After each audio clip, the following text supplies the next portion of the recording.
everyone, this is Mark. I am here for another Facebook Live. I'm with Kelly Cook of the Kelly Cook Real Estate Group. And, we do these every couple of weeks. We're talking about the state of the market. And today we want to focus a little bit on the investment side. So first of all, as an introduction, just want to say hi to Kelly. Thanks for being here. Thanks, Mark. I appreciate it, man. I always love doing these things and trying to provide as much value as possible to whoever wants to listen to us ramble for a few minutes. Absolutely. Well, good. So you rambled last month or so about, we talked about investing in real estate, and we actually had a lot of questions. Some people, found that that's something they wanted to learn a little bit more about.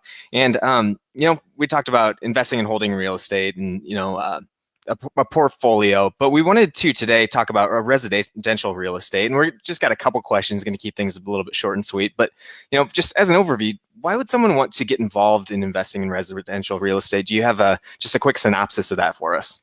Yeah, absolutely. So number one, I think it's a great way to diversify. I think a lot of people will have potential in their portfolio if they do or they are an active investor. They'll have stocks, they'll have bonds, maybe they'll have some sort of fund in their portfolio, whether it be a mutual fund or anything type municipal bonds. It could be all kinds of things. As you know, you can invest when it comes to the stock market and so on and so forth, equities, and so on and so forth.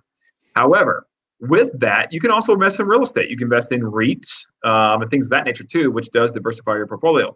I am not a financial advisor, nor do I intend to give financial advice. That's not the point of this, okay? But what I do know is real estate. And there's this book called The Richest Man in Babylon. Fantastic read, quick read. But it talks about 7 principles that everyone should abide by when investing in real estate. Well, one of them is invest in what you know. Obviously, I know real estate, so I'm a little biased and passionate about investing in real estate. I think it can really change lives. And if someone is an investor in other things as well, great way to diversify. And here's the cool thing, Mark. Real estate never goes to zero. I didn't really understand what that meant until I did have a decent sized position in a company that was on the NASDAQ, and they were an oil and gas company. And a little while back, when the company filed bankruptcy. Now, when the company files bankruptcy, your investment goes to zero. It's just gone. Never really quite grasped that concept until it actually happened. I was like, because if it goes down, if you have a stock and it goes down, okay, just let it ride, and hopefully you don't need the money. And hopefully it comes back and you can cash out once it comes back to positive over time.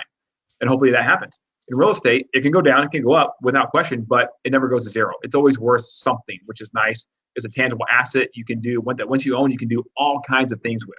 There's all kinds of options you have with that asset that you own. So great way to diversify your portfolio and invest and get a great rate of return. Again, a lot of these returns on holding real estate can start at 6%.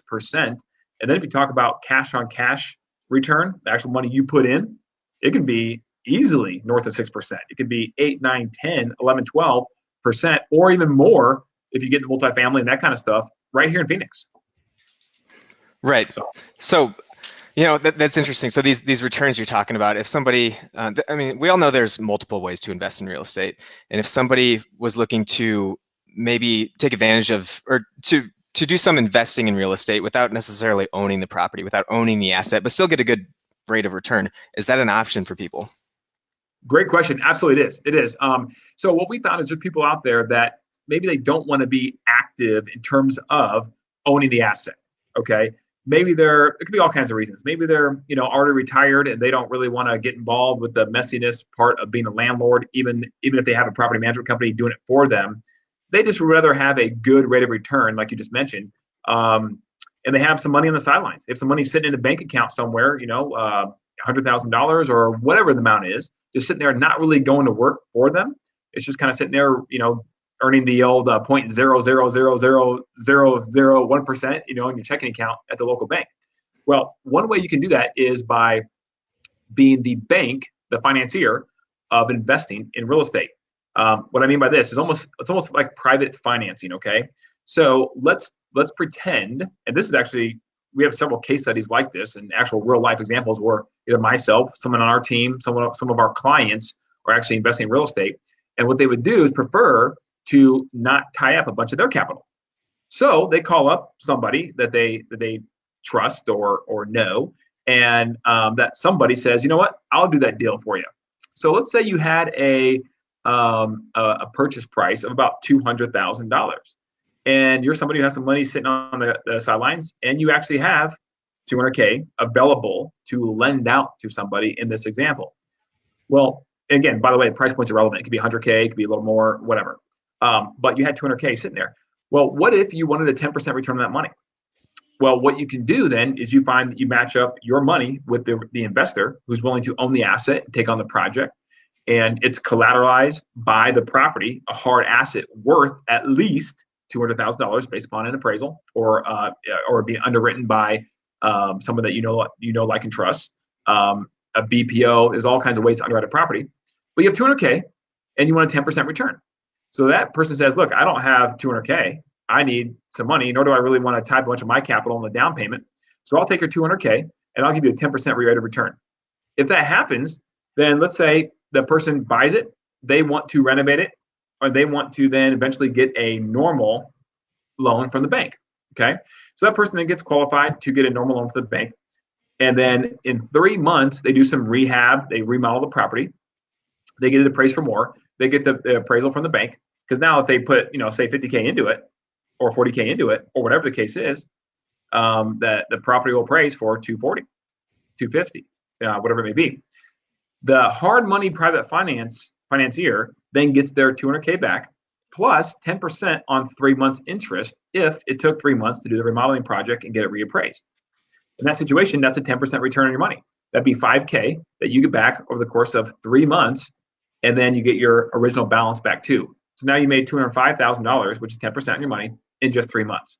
Not a bad deal. And then if you find the right investor or investors where you repeat this process over and over again, you can see how it can be a really good rate of return. Getting 10%, again, that's about as secure as it can be because it's collateralized and backed by the hard asset, the actual property being worth the minimum amount that you put in. So pretty good strategy. If anyone wants any more information on that, we have several investors. I actually am one of them myself that are implementing this strategy, and we would love to match up the private financier with the investors if that's something you have any interest in. Yeah, and sounds like not too bad a deal at all. So Yeah. I know I promised everybody short and sweet. So if I want to honor that commitment, I'm thinking we better wrap up at this point. But Kelly, any parting thoughts that you got for the audience here? No, give me the rope, Mark, because I can talk for a long time, right? Give me the rope. So it's good.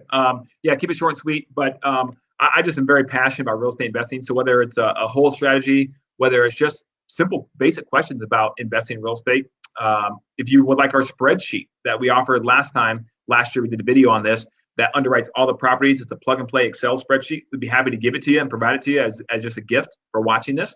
Or any of the questions you have about the financing part of real estate, how to get a solid rate of return without owning the asset, please reach out to me. Give me a call. Our office number is 480-442-9868, or go to our website at kellycookhomes.com.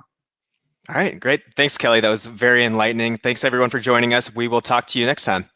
Okay. All right, we'll see you. Thanks, Mark.